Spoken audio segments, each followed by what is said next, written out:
everyone, welcome to Carnivorous Plants Hub. Today I'm going to be showing you my full dormancy setup and how I execute winter dormancy for my Venus flytraps and sarracenia for the 2024 season. I'm coming to you from my unheated garage in North Idaho in a hardiness zone of 6A. We often have temperatures that go down below 20 degrees Fahrenheit and sometimes have temperatures that get down below 0 degrees Fahrenheit. It's common for most of the winter season to be freezing or below 32 degrees. I wanted to take some time and show you exactly how I execute my dormancy and what equipment that I use. If you missed it, I already released a video showing you the migration of all my plants from the area outdoors into this tent. This video is going to be covering the equipment that I use to get my flytraps and sarracenia light and how I keep them from going below freezing temperatures. I'm going to be talking about lighting, heating, and some general best practices for keeping these plants alive and well during the dormancy period. It should be noted that the info I'm giving today is for plants in a fairly cold area. If you live in the south, somewhere like Florida, your dormancy will look a lot different than mine. This is just to give everyone an idea of what I use in my area for longer, colder, and more harsh winters. I still have some maintenance to do on my plants before I declare them 100% in dormancy. I need to trim the dead growth off all my Venus flytraps and cut the pitchers down on all my sarracenia. There'll be a video coming out soon showing you all of that. You can see right now, temperatures here are 59 degrees Fahrenheit. It's about 45 degrees outside. It's bumped up a bit because my lights are on. Humidity is also higher because I've been closing the tent up at night to keep it warm. One of the challenges I have is fighting high humidity to try and keep the plants warm. The extra humidity does keep the dressing around the plants super green, but can help contribute to rot during the colder months. There are definitely pros and cons of the higher humidity. I also want to mention real quick that everything I show you in this setup today is in the description and the pinned comment. If you're interested in purchasing anything, go ahead and take a look at the links. Some of them will have discount codes that you can use to get the items at a discount. Before I go in and start talking about all my equipment, I just wanted to read this quick disclaimer. Please note that this video is intended for informational and entertainment purposes only, and should not be treated as professional advice. If you have any queries related to the relevant topic, we advise that you consult a qualified professional. Let's start this off by talking about lighting. You can see I have two 100-watt light panels. The first one here is an old Spider Farmer light that I picked up several years ago. They've updated all their lights since I picked this one up, but this one just keeps on running and it just works. I don't plan on replacing it until it dies on me. I think this is my 4th year running it. It's been on almost every day during that time and just keeps chugging. I do have a discount code for Spider Farmer products in the description and the pinned comment. They actually make really high quality lighting. The other one that I have over here is a Corée grow light. This one was sent to me a few years ago by the company. It's been a great light and I would definitely recommend this company. It's also been used a lot and it just keeps on going. You can actually dim this one if you want to, but I think I've had it on full blast the entire time that I've used it. I also have my Spider Farmer bar lights. I moved this new shelf into my tent this year. It's longer and more suited for bar lighting. These Spider Farmer bar lights have been absolutely amazing. Since I've moved my flytraps into the tent, I've noticed that the plants under this light continues to grow and get darker colors. I'll definitely be getting more of these lights when I expand my collection down the shelf. And as you can see, I have a little ways to go, so I better get to growing. For lighting, when I move them from my outdoor area to the garage, I leave the lights on for 8 hours to finish out the month of October. When November hits, I reduce them to 6 hours.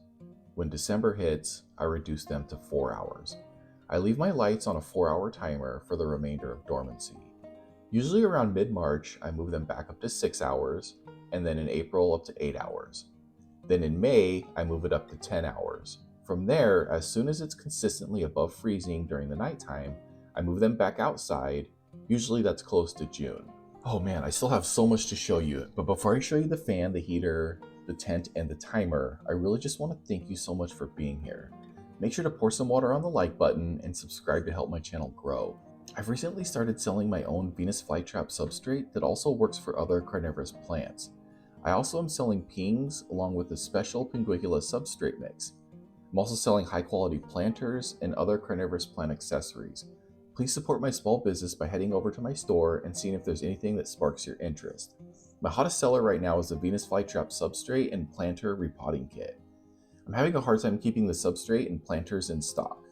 Also, if you're interested in live plants that I don't currently sell, I'm so excited to be teaming up with California Carnivorous. They are one of the most experienced and knowledgeable carnivorous plant nurseries in the entire world. They have a massive selection year-round of all types of carnivorous plants. There will definitely be something in their nursery that you fall in love with. On top of that, they have been generous enough to offer my viewers an exclusive 10% discount on their order when they enter Bug Eater at checkout. That's Bugeater,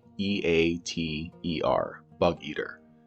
I have links in the description and the pinned comment, so you can head on over and pick out the perfect carnivorous plant to add to your collection. You know you deserve it. Let's go ahead and head on back to the video. Okay, thank you so much for letting me ramble there for a little bit, but let's go ahead and jump over to the fan. I recently bought this 9-inch oscillating fan from Sun. This fan is a beast. I've used cheap oscillating fans before. I've not had one work this well. You can adjust the tilt with this dial here, just loosen it up and move it up and down, and tighten it back down when you have it in the place that you want. This fan has like 5 different power settings and can be toggled on and off for oscillating. The clip used to keep it attached to the tent is powerful and doesn't feel like it's going to budge, slide, or slip. One of the biggest problems I have with the cheaper ones is they tend to kind of slide and slip down. You want to have a good fan to create good airflow in your tent. The colder temperatures, the higher humidity are recipes for mold, mildew, and rot. To help combat this, you want good airflow inside the tent. Fans are really good and important for plants that are kept indoors. On top of battling rot and mold, plants maintain their strength by being blown around. The constant swing helps them build up a tolerance to being moved and make for a stronger plant in the long run. There's a lot of benefits to having a good strong fan. If you use a tent in the wintertime or the summertime, I strongly recommend a good strong fan for good airflow. This fan from Sun has exceeded my expectations, and I won't be buying the cheap ones off Amazon anymore. If you're interested, I do have a link down in the description. The next thing that we're going to be talking about is heating. I like to maintain temperatures between 40 and 50 degrees during dormancy. Venus flytraps are pretty hardy. They'll live in temperatures lower than this.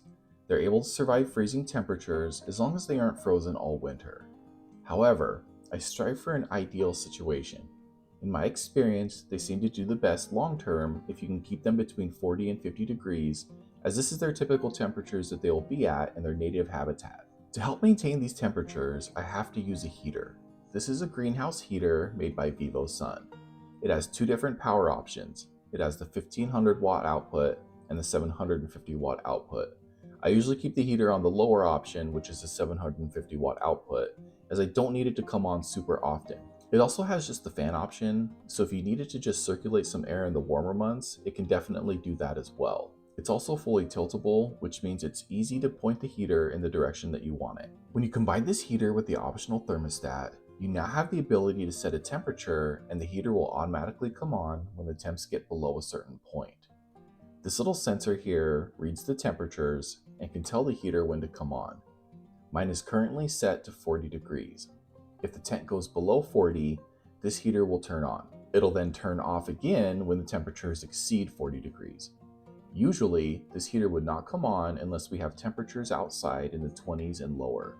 I have my lights set up to come on at nighttime to help keep the overnight lows up in the tent. The lights themselves usually put out enough heat to avoid really needing the heater to turn on very often. Most of the time, the heater is not needed. It only clicks on during really cold stretches. And while we're talking about the heater, I think it's extremely important that we talk about safety. Obviously, whenever you use a space heater, you're exposing yourself to some risks. Make sure you have a good working and functional smoke alarm. This is an absolute must. This one is connected to my Wi-Fi and will send me a notification on top of it beeping like a normal smoke alarm. I absolutely would not run a heater in my garage without the smoke alarm. The other thing you really want is a good fire extinguisher close. In a perfect world, you would also have some sprinklers out here. I'm not set up for that yet, but I do plan on doing that down the road. Please take safety extremely serious when you're using all this equipment. And real quick, I wanted to mention again that I am not a professional. I'm not an electrician and I can't advise you on how to run space heaters indoors. Please, before doing this, contact a professional for advice on how to best run this equipment in an indoor location. The next thing that I want to talk about is the tent itself. Sun makes super high quality grow tents that are perfect for housing carnivorous plants during dormancy. Mine is an 8x4 foot, but they come in all sizes. One of the most common sizes is a 3x3 tent. This is what I used previously, but with my collection expanding, I had to expand my tent as well. This tent comes with all the things you're going to need to be able to hang lights, fans, and other accessories. It has 6 adjustable bars you can move around for hanging stuff. It has several areas where you can run cords, or close or open for ventilation. These are made so you can install inline fans and carbon filters, but it's not something that I really need for this particular setup. They can be found at the top and the bottom. These can easily be closed with cinches if you're not needing them. This particular model also has doors that open on both sides, 4 total. I won't use the ones on the back here as they're pushed up against the wall, but as you can see, I do use both the doors in the front regularly. The zippers are actually pretty strong and feel very well made, which is really nice. On my older tents, I've yet to have a zipper fail. You can see when the tent is all closed up, it does a really good job of keeping the light contained and not letting any escape. VivoSun has a variety of these tents in all sizes. Even if you're looking for a tiny one that would hold just one plant or maybe just a few plants, they have those as well. Again, for VivoSun, I have a link in the description so you can head over and see if there's a tent that fits your needs.